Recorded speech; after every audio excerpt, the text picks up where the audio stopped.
But if I remember correctly, and you are correct, they, Greg Sankey and the SEC, were leaning towards no divisions at all. But, and I have a big but, you also got to take into account and remember, this was also before the news came out that Oklahoma and Texas were joining early. For all these people thinking already that we're not going to do pods whatsoever, I would hold my horses.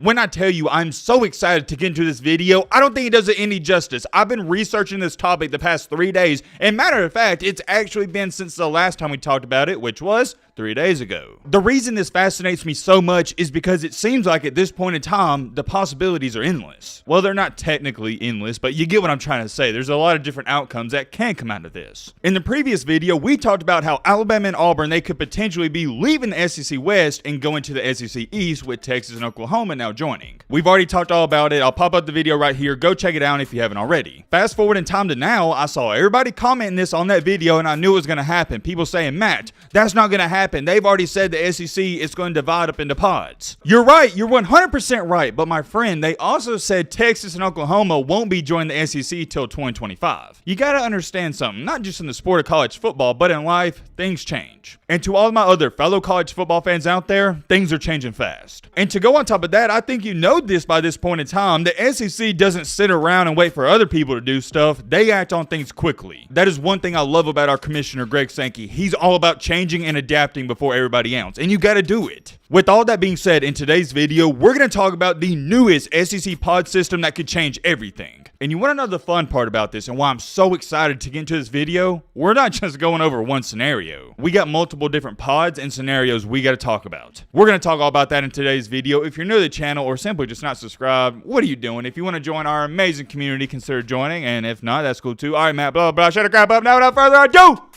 let's get into it. Okay, hold on. Before we get into anything, somebody just sent me this, and here's my question to all of you.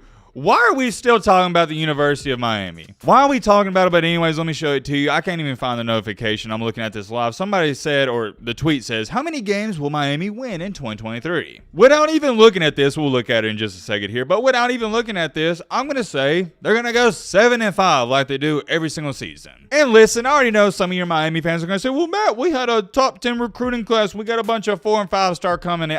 Look, I don't care about any of that. You are just, you're a terrible program. And yes, that's right. When I say you're a terrible program at this point in time, I mean that. The reason you're terrible is because recruits are going to Miami for money, and that's never going to be a good thing. Why? Because they don't care about the university. It's the same reason you went 5-7 last year. When you get down by 7 or 14 points, these kids, they're looking at the scoreboard going, I don't really care as long as I get paid. Think about it. What's their biggest recruitment pitch? Hey, we're in Miami. We're in this cool city. Well, dude, do you even care about football? All right. Let me calm down because we're not here to rag on Miami too much, but let's take a look at the schedule. In the first game, you got Miami, weirdly enough, Miami of Ohio. I'm sure you are going to win that one. Then you got A&M. More than likely, as bad as A&M is, you're going to lose to them. And then you got your cupcake games. I'm sure you win those. And then you get into ACC play. The ACC is arguably, if not the worst conference in America right now, and you're still not going to win 8 or 9 games. I'd tell you this much, if Miami was in the SEC, I'm saying right now they go 4-8. But since they're in the ACC, at this point in time, what's fair? Let's just say, let's say 7-5, best case scenario. More so it's looking like 6-6. Miami's a complete joke at this point. I know back in the day they used to be good, but they have lost that swagger completely. And I still don't understand why Miami doesn't have the football stadium on campus. I'm sorry we had to start out the video this way. Let's get on to the main topic. Okay, let's lock in. Let's get down to business. Serious matches in the building. You got to pay attention to everything I say in this video because if you do not, you will get lost. 3 days ago, we talked about the rumors being that Alabama and Auburn could potentially be leaving the SEC West. I'll show you the graphic right here. Not too much changes besides Alabama and Auburn. They go to the East, and Texas, no, my bad. Texas and Oklahoma, they join the West. There is some other minor changes here and there, but that would be the biggest part of it. Like I've already said a million times, we've already talked all about it. And I already knew this was going to happen in the comment section. Many people is going to say, oh, Matt, you're wrong because they already said they're getting away with divisions and they're moving into the pod system. And if they don't go into the pod system, there's going to be no division whatsoever. For example, this person said, "You obviously didn't pay attention to last year. The SEC office has already said that divisions will be eliminated, and the only decision still to be made is whether the schedule will be 8 conference games and 1 permanent opponent, and the other 14 teams being rotated 7 each year, or a 3-6 format." I know that's kind of complicated, but stick with me, I'll explain it all. In either format, each team will play all the other teams in 2 years and go to everyone's home field every 4 years. Yet again, I'm going to emphasize that if you don't understand it, you don't really need to. I'm going to explain it in depth. Y'all know how I am. I like to dumb things down. Under that comment, Lamar said, "Love the channel. Great work as always. Thank you for those kind words, by the way.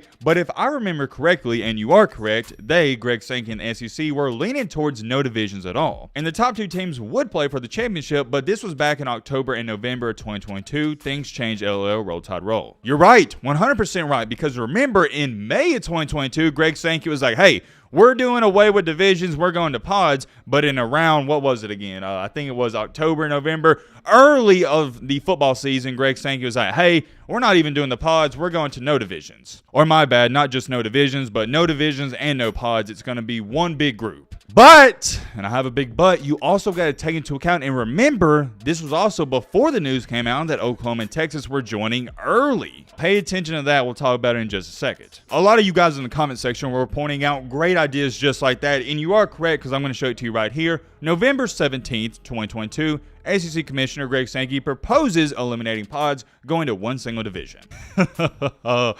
Let the games begin. Here's the tricky part with all of this, and you know what? If you guys want a part 3 of this, we may do that because we don't have time to talk about it in this video alone. For all these people thinking already that we're not going to do pods whatsoever, I would hold my horses. I may make a part 3 of this video and we'll talk more into depth about it, but let me give you a long story short. If we do away with pods, if we do away with divisions, you would more than likely have a 3-6-6 format, which means, and I'll show it to you right here, you got 9 SEC games, 3 permanent rivals, and 6 rotating other teams. Here's the problem with all of this. Most SEC teams don't have 3 rivals. You got maybe 2. For example, off the top of my head, who's Auburn's 3 rivals? You know 2, Alabama and Georgia, but who's the 3rd? You see what I'm saying? Now, yes, we can make rivals, but we'll talk about that a different day if y'all want me to. What we're here to talk about and go deep into detail in this said video is the pod system that I think has a great chance of happening. I've already showed you guys how I would sort out the pods, but I'm going to show you again. In my Southwest division, I wouldn't have Oklahoma and Texas in the same one, so I would have Texas, Texas A&M, LSU, and Mississippi State. That'd be pod 1. In pod 2 in the Northwest, Oklahoma, Arkansas, Ole Miss, and Missouri. In my Northeast pod, I'd have Vandy, Tennessee, Kentucky, and Alabama. In my Southeast pod, I'd have Auburn, Georgia, South Carolina, and Florida. That's how I would do it, but you got to take a look at this. I'm going to show you 3 other scenarios. Here's one I see nobody talking about, but it could happen. You could have a West pod, a South pod, a Central pod, and an East pod. In your West pod, obviously you're going to have your Western teams, Texas, Oklahoma, Texas A&M, and LSU. And then in your South pod, you could have Mizzou, Arkansas, Ole Miss, and Mississippi State. In your Central pod, you could have Kentucky, Vandy, Alabama, and Georgia. And in your East pod, Tennessee, Georgia, South Carolina, and Florida. However, you could also have a pod that looks something like this. And by the way, let me remind you, this is hypothetical. We're just talking to talk at this point. We don't know what's going to happen. We don't know if there's going to be divisions, pods, or none of it at all. Greg Sankey and May said, "Hey, we're going to the pod system," and then only about 5 months later said, "Nah, never mind, we're not doing that." You see what I'm saying? You got to be open-minded when it comes to topics like this because things can change. That's really all I got for y'all. Let me know in the comment section if you want to see a video where we talk about what it would look like if there's no pods and no divisions. That one also intrigues me the more I think about it. Let me know your thoughts down below. But,